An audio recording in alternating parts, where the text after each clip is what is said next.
प्यारे बच्चों, good morning. Class 12 science, subject physics में देखिए चैप्टर नेक्स्ट टॉपिक में एक बार फिर आपके सामने हाजिर हूँ। चैप्टर का नाम है वैद्युत चालन, इलेक्ट्रिक कंडक्शन। तो नेक्स्ट चैप्टर आया, चैप्टर है ये 5 यानी वैद्युत चालनों का 5 चैप्टर है आपके फिजिक्स का 5 चैप्टर, और चैप्टर का नाम है वैद्युत चालन। तो देखिए वैद्युत चालन यानी वैद्युत चालन क्या होता है। वैद्युत चालन हम कहते हैं आवेशित कणों का एक स्थान से दूसरे स्थान तक स्थानांतरण होना। आवेशित कणों का एक स्थान से दूसरे स्थान तक स्थानांतरण होना ही क्या कहलाता है प्यारे बच्चों, वैद्युत चालन कहलाता है। अब आता है इसका नेक्स्ट टॉपिक है वैद्युत चालन के बारे में आपको क्लियर हो गया होगा। वैद्युत चालन क्या होता है? इलेक्ट्रॉनों का एक स्थान से दूसरे स्थान तक स्थानांतरण क्या कहलाता है प्यारे बच्चों, वैद्युत चालन कहलाता है। अब टॉपिक है, दूसरा टॉपिक है आपका वैद्युत धारा। वैद्युत धारा क्या है?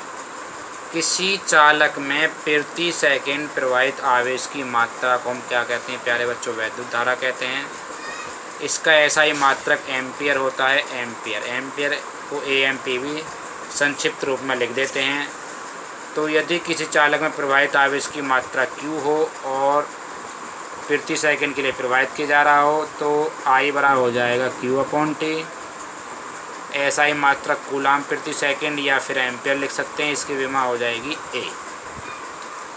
और वैद्युत धारा एक अदिश राशि है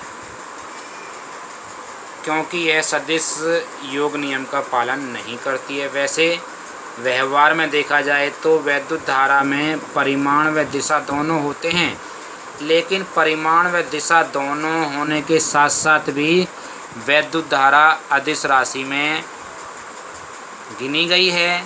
इसको अदिश राशि में रखा गया है क्योंकि वैद्युत धारा में दिशा और परिमाण होने के साथ साथ भी ये अदिश राशि है। इसको एक अपवाद मान लीजिए, फिर भी मैं इसको डिफाइन कर दूंगा।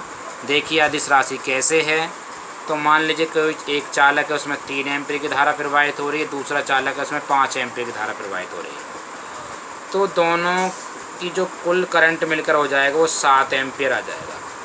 ये आपका क्या आ गया, 7 एम्पीयर। जबकि सदिश के योग नियम के अनुसार क्या होगा, अगर हम इसका ये 90 डिग्री का एंगल है प्यारे बच्चों, अगर हम इसको जोड़ें सदिश योग नियम से, ऐसे करके ऐसे जोड़ दिया जाए सदिश योग के नियम से, ऐसे करके ऐसे जोड़ दिया जाए, ये 3 एम्पीयर और एक 4 एम्पीयर और एक 3 एम्पीयर करके जोड़ें तो ये कितना निकल के आएगा, 3 का वर्ग प्लस 4 का वर्ग यानी 25 का अंडर रूट बराबर 5 आ जाएगा। इस प्रकार से यानी इसको हम जोड़ें 3 एम्पीयर और ये 4 एम्पीयर 3A मान है, ये 4A मान है, और इनको जोड़ें सदिश योग के नियम से तो 5A बराबर 5 एम्पीयर निकलेगा। जैसे हमने दिखाया है सदिश योग के नियम अनुसार 3 का वर्ग प्लस 4 का वर्ग उसका स्क्वायर रूट बराबर 16 और 9 25, तो 5 आना चाहिए।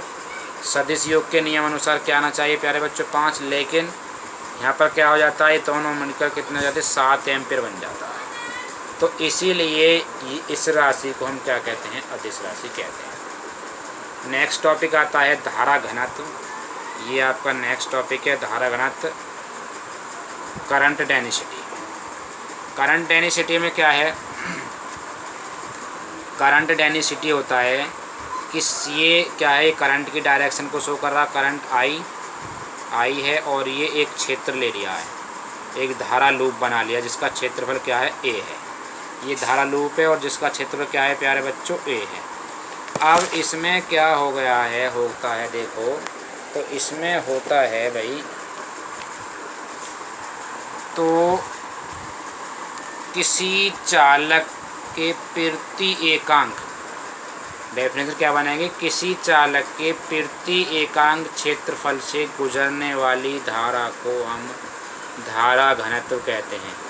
किसी चालक के प्रति एकांक क्षेत्रफल से जो गुजरने वाली धारा है उसे हम क्या कहते हैं, धारा घनत्व कहते हैं। इसे J से प्रदर्शित करते हैं, अर्थात किसी चालक में गुजरने वाली धारा I हो और उसका जो अनुप्रस्थ परिच्छेद का क्षेत्रफल A हो तो J बराबर हो जाएगा I/A।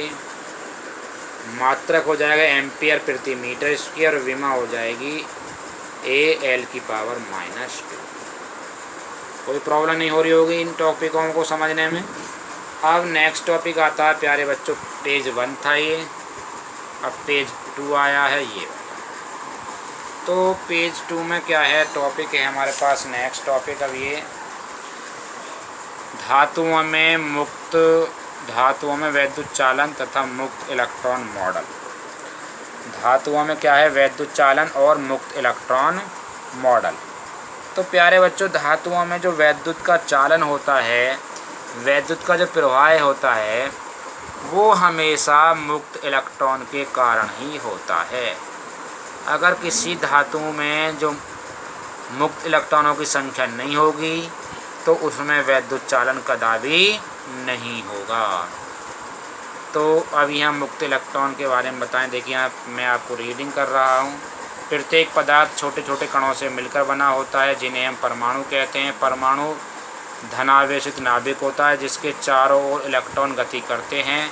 सामान्य ताप दाब पर धातु के भीतर मुक्त इलेक्ट्रॉन परमाणुओं के बीच अनियमित गति करते रहते हैं जिन्हें हम मुक्त इलेक्ट्रॉन कहते हैं। धातुओं में मुक्त इलेक्ट्रॉनों का चालन